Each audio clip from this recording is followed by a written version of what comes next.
Euzu billahi mineşşeytanirracim. Bismillahirrahmanirrahim. Allahumme salli ala Muhammedin ve ali Muhammed ve accil feracahum.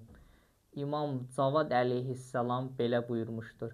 Qısa müddətlik də olsa, mömin qardaşlar ilə görüşmək qəlbə səfa və nuraniyyət gətirir. Həmçinin düşüncə və ağlı isə çiçəkləndirir. Salamlayırıq əziz dəyərli izləyiciləri, möminələri. Bugün qeyd eləyək ki, 9-cu imamımız İmam Məhəmməd Təqi, yəni İmam Cavad əleyhissalamın şəhadət günüdür və bu şəhadət münasibəti ilə başda zamanənin imamı olmaqla bütün möminələrə və əhl-i-beyt sevənlərə başsağlığı ərz edirik və Allahdan istəyirik ki, bizi dünya və axirət İmam Cavad əleyhissalamdan ayrı salmasın. Allahın izni ilə keçirik dərsə. Qeyd eləyək ki, biz keçən dərs nəcasətlərə giriş elədik və nəcasətlərdən ilk 4 qismi danışdıq və qeyd elədik ki, alimlər arasında 10 dənəsi qəbul edilir və elə alim də var ki, həmin o 11-cini də inşallah qeyd eləyəcək ki, nədir nəcasət, yəni onu da vurğuluyurlar. 5-ci qism bu idi ki, qan. İnsanın və eyni zamanda atıcı qanı olan bütün heyvanların qanı nəcisdir. Qeyd eləyək. Və qeyd eləyək ki, amma atıcı qanı olmayan, məsələn, balıq olsun, ilan olsun və yaxud həşəratlardan ağcaqanad olsun, bunların isə qanı pakdır. Gələcək dərslərdə inşallah danışacağıq ki, belə bir sual gələ bilər ki, ağcaqanad axı o qanı insandan soğurur. Yəni, ağcaqanadda olan qan ki var, onu insandan soğurur. O necə pak ola bilər? Yəni, gələcəkdə pak edicilər dərsində qeyd eləyəcək ki, yəni orada intiqal baş verir, ağcaqanadın daxili orqanına, yəni ağcaqanada daxil olandan sonra o qanda bir dəyişiklik baş verir. Yəni ona görə o pak olur, pak hesab edilir. Daha sonra qeyd eləyək ki, əti halal olan heyvanlarda isə şəriət qaydalarına uyğun kəsildiyi zaman ondan normal qaydada qan axdısa, bədənində qalan qan isə pak hesab edilir. Lakin, məsəl üçün, qoyunun başı yuxarıda olsun, bədəni aşağıda, məsəl üçün, başını kəsdik, qan bədəninə qayıtdısa və yaxud da ki, kəsdiyimiz zaman qan onun bədənindən tam miqdarda çıxmadısa, bədəndə olan o qan nəcis hesab edilir. Demək, qeyd eləyək ki, yumurtanın sarısında olan qan zərrəciyi var ki, o həmin o qandan şəriət deyir ki, çəkinilsin və demək, yumurtanı da nəcis eləyər. Heyvanın südü sağılarkən bəzən axan o qanlar ki var, burada da şəriət əsasən beləsinə hökm verir ki, həmin o qan olan o süddən çəkinilsin və elə alimlər də var, deyirlər ki, o qan hətta o südü nəcis eləyər və südü içmək haram hesab edilir.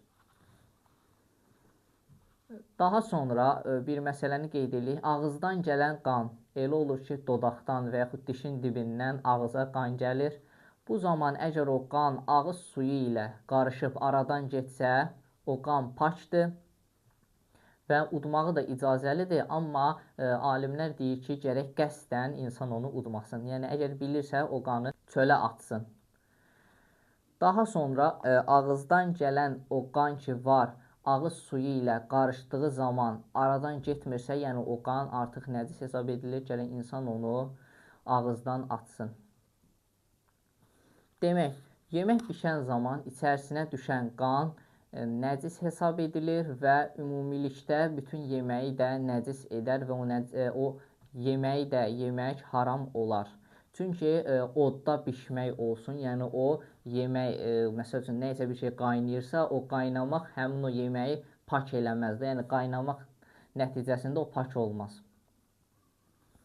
Sağalan yara ki var, sağalan yaranı ki görmüşük, ətrafında yığılan sarı maye olur ki, o maye əgər qan ilə qarışmayıbdırsa, paklığına hökm edilir. Bu 5-ci növü idi ki, qandan danışdıq. Keçirik 6-cı və 7-ci növə, it və donuz. Şəriət it və donuzu, quruda yaşayan it və donuzun dırnağından tutmuş tükü, hətta rütubəti, yəni təri belə nəcis hesab edilir. Lakin suda yaşayan, yəni su iti və su donuzu pak hesab edilir. Daha sonra 8-ci qism kafirdir.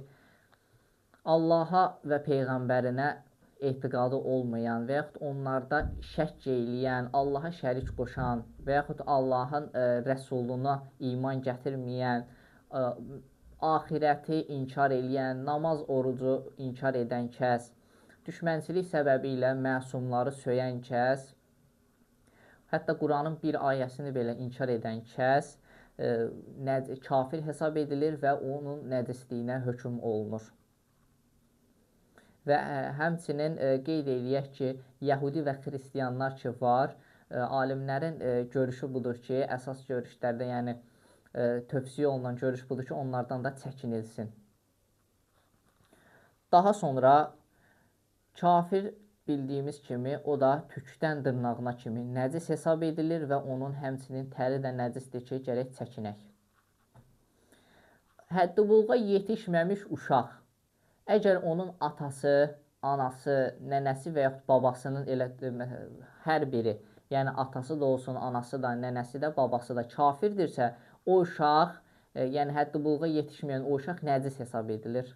Və əgər uşaq ağlı başına yetdi və İslam dinini qəbul etdisə, təbii ki də pakdır və yaxud da ki, valideynlərindən biri müsəlmandırsa, o uşaq yenə də pak hesab edilir. Daha sonra müsəlman olub-olmadığı bilinməyən kəslər pak hesab edilir. Amma müsəlmanlara aid hökmlər ki var, məsəl üçün, müsəlman qadınla evlənməkdir, müsəlmanlar qəbirstanlığında dəfn edilməkdir, o kəslərə şamil edilməz.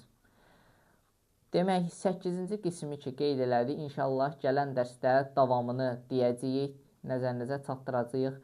Allahdan hər birinizə müvəffəqiyyət və zihin açıqlığı arzu edirik. Vəssalamu aleykum və rəhmətullah.